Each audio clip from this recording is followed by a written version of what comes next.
Here is Jack from the Sun Founder Education team, welcoming everyone back to the 6th lesson.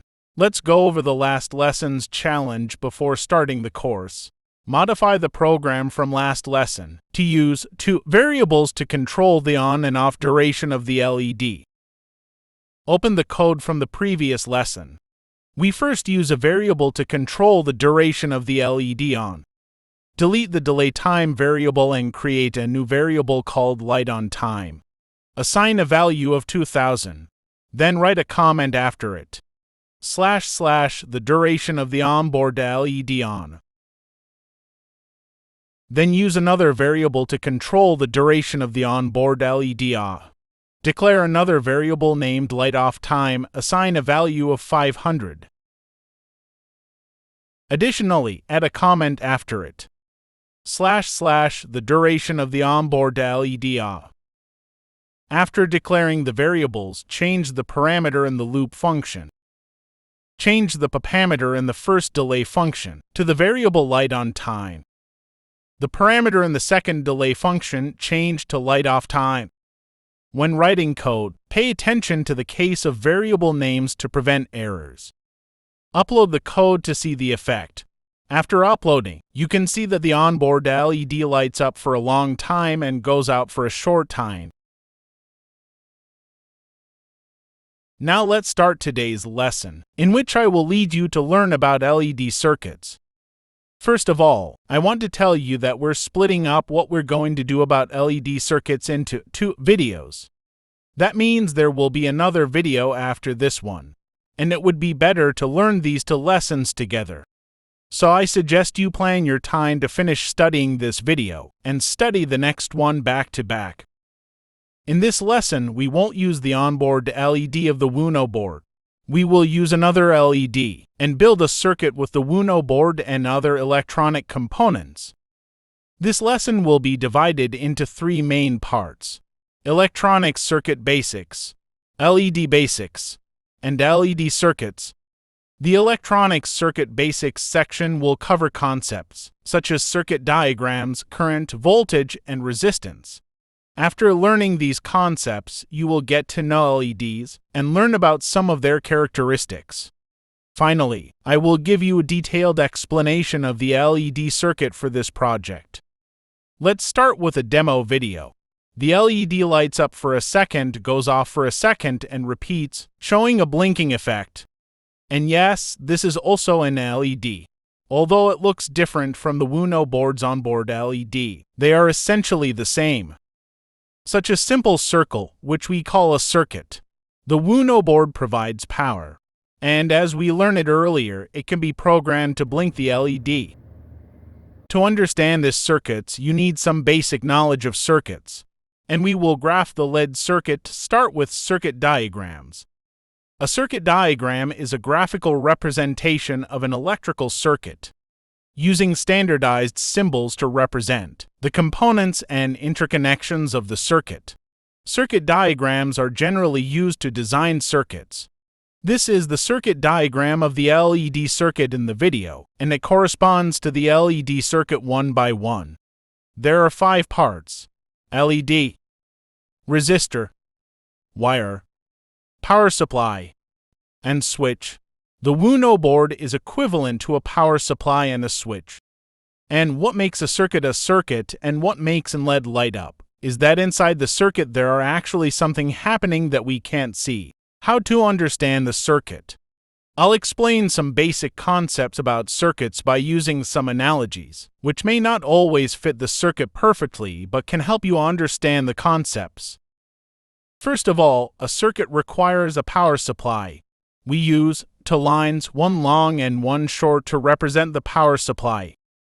The long line is called the anode or positive pole, and we will use plus sign to represent it. And the short line is called the cathode or negative pole, and we will use minus sign to represent it. In this circuit, you can think of the Arduino board as the power supply.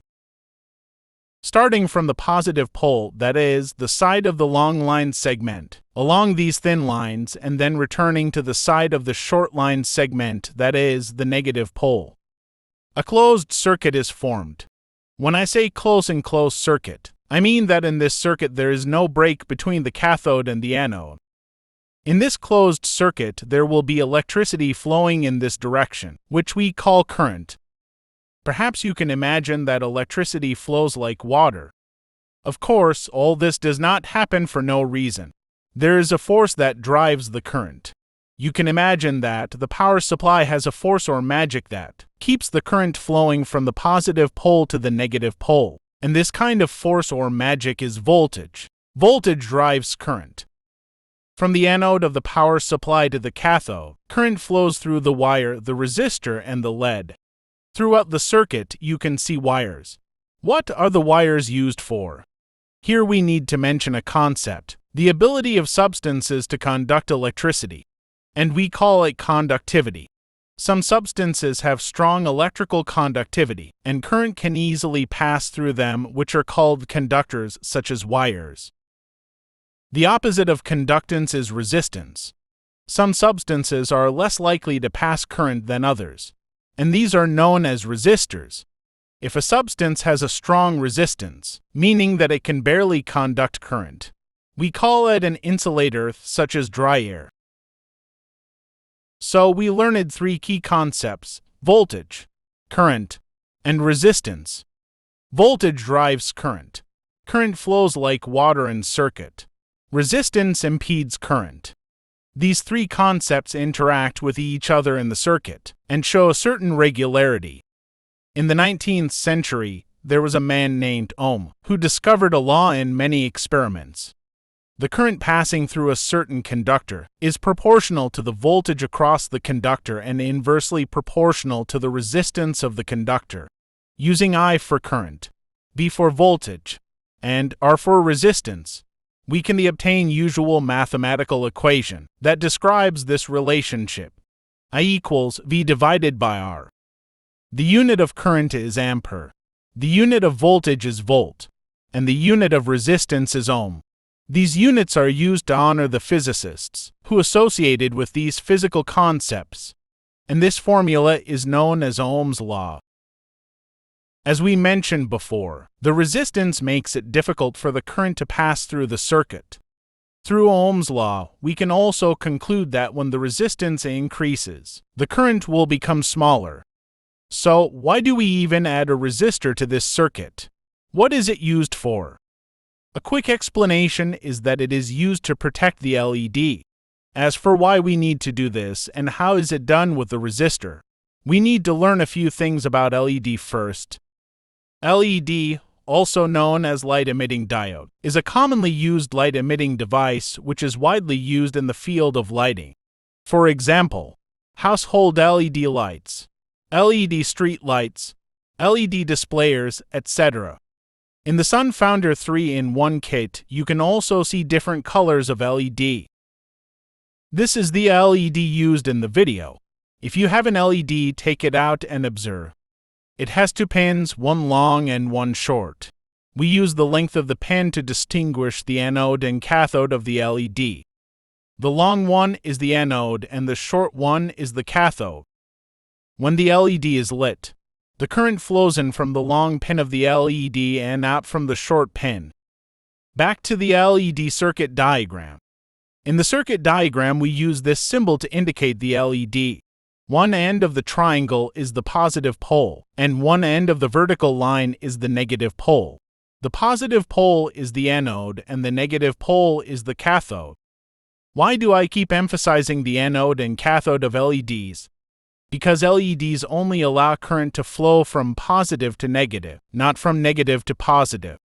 When the diode is connected in reverse, the LED will generate a large resistance to block the flow of current, making the LED unable to light up. This characteristic is a bit like a one-way street on a road, allowing cars to travel in only one direction. So, when using LEDs and drawing circuit diagrams, make sure that the LEDs are oriented in the same direction as the current flow. The LED we're using now works ideally at a voltage of approximately 2 volts and a current of 20 milliamps. That is to say, in this state, it can ensure that the LED is working properly. Another point is that The brightness of an LED is related to its working current. When the current is higher, the LED will be brighter, but this cannot exceed a certain limit. Once this limit is exceeded, the LED will burn out. So we need to add a resistor to the circuit to prevent excessive current from burning the LED. To facilitate your learning and understanding, I use this computer software to show you how the LED circuit in the video is built. Look at the screen. There is an Arduino board. Then we see this row of digital pins. These pins are able to apply voltage. There is also an LED, resistor, and wires. By comparing the circuit diagram, we can see the Arduino board as the power supply and switch for this circuit. First, we attach one end of this wire to pin 5 of the Arduino board, and you can actually attach it to any digital pin from 2 to 13. And this end can be regarded as the positive pole of the power supply of the Arduino board. According to the circuit diagram, connect the other end of the wire to the resistor. Then use another wire and connect to the other side of the resistor. Remember that the current starts from the positive pole of the power supply and also flows into the LED from the positive pole of the LED. So the other end of the wire should be connected to the positive pole of the LED, that is, its long leg. Finally, use this wire to attach the negative pole of the LED. Then connect the other end of the wire to the GND pin of the Arduino board. GND is known as ground. It is an electronic term. In this case, you don't need a deep understanding of related electrical theory. You can think of GND as being connected to the negative pole of the power supply in this circuit. Thus, the circuit forms a closed loop. A simple LED circuit is built. We mentioned before that we can regard the Arduino board as the power supply and switch of this circuit. How does the Arduino board do it? Let's review in the previous course. Which function did we use to light the LED? We used the digital write function. Open your browser and go to the Arduino reference page. I suggest you bookmark this page as I did to open it easily. Find Functions, Digital I/O, Digital Write. In the description area, you can see if the pin has been configured as an output with pin mode, its voltage will be set to the corresponding value, 5 volts for high, 0 volts for low.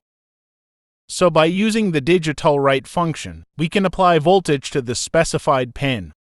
We connect the LED to pin 5. Just use the pin mode function to set the mode of pin 5 to output. Then you can use the digital write function to control the output of pin 5. The Arduino board is a 5 volts board. When the output is set to high, the corresponding pin outputs 5 volts, that is, the switch is closed and provides voltage. When the output is set to low, the corresponding pin outputs 0 volts, which means the switch is open. So the Arduino board can act as a power supply and a switch in this circuit. Next, let's analyze the LED circuit. As mentioned earlier, the ideal operating condition for this LED we are currently using is when the voltage is about 2 volts and the current is about 20 milliamperes. However, for the Arduino board, when we set the output to high with the digital write function, it applies 5 volts. 5 volts is much higher than 2 volts, and in any loop of a circuit, the voltages must balance. The amount generated equals the amount used. So we need something to absorb this extra voltage. This is what we do by adding a resistor to the circuit, which needs to absorb about 5-2 volts. 3 volts. There are many types of resistors, and for this lesson, we will be using a fixed resistor with fixed resistance. The more commonly used fixed resistors are 10 ohms, 100 ohms, 220 ohms, and 1000 ohms. How to choose the right resistor for this circuit? Here's a piece of knowledge you should know. For example, this LED circuit we see now, like a bracelet of individual electronic components connected together in series, is called a series circuit. In a series circuit, the current is equal everywhere. In other words, the current flowing through the whole circuit is the same. We want the current flowing through the LED to be about 20 milliamperes, which means that the current flowing through the whole circuit is about 20 milliamperes. Now we have the voltage and the current flowing through the resistor. We can then use this to calculate its resistance so that we can choose the right resistor. According to Ohm's law, I equals V divided by R. It can be deduced that R equals V divided by I. Note that the units of current and voltage should be converted to standard units before calculation. Make sure that voltage is in volts and current is in amps.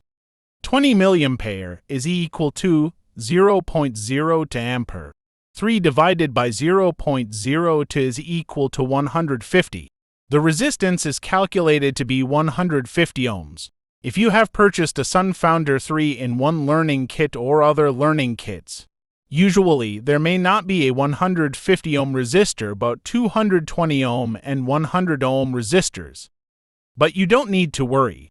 Both resistors can be used for this circuit. The resistance values we calculated earlier are for the ideal operating conditions of LEDs. And in fact, LEDs are capable of operating within a certain current range. If you use a 220 ohm resistor, the current will be less and the LED will be slightly dimmer. If you use a 100 ohm resistor, the current will be higher and the LED will be brighter. However, it is not recommended to use a resistor smaller than 100 ohms. If you use a smaller resistor, the current may be too high and the LED will burn out. We mentioned before that the brightness of the LED is related to the working current. When the current is higher, the LED will be brighter. So in fact, we can adjust the brightness of the LED by adjusting the resistance of the resistor. One thing to keep in mind is that whenever you use an LED, make sure there is always a resistor. The resistor limits the current, which will prevent burning out the LED. That's all we have to say about the basics of LED circuits for now. In this lesson, we have studied the circuit diagram of the LED circuit and the electronic components in it. Now let's review the key points in the LED circuit together. Circuit diagram. A circuit diagram is a graphical representation of an electrical circuit. The LED circuit in this lesson consists of 5 parts which are divided into LED: resistor, wires, power supply, and switch. Then learn it about the concepts of voltage, current, and resistance and how they relate to each other. Voltage drives current. Current flows like water in circuit. Resistance impedes current.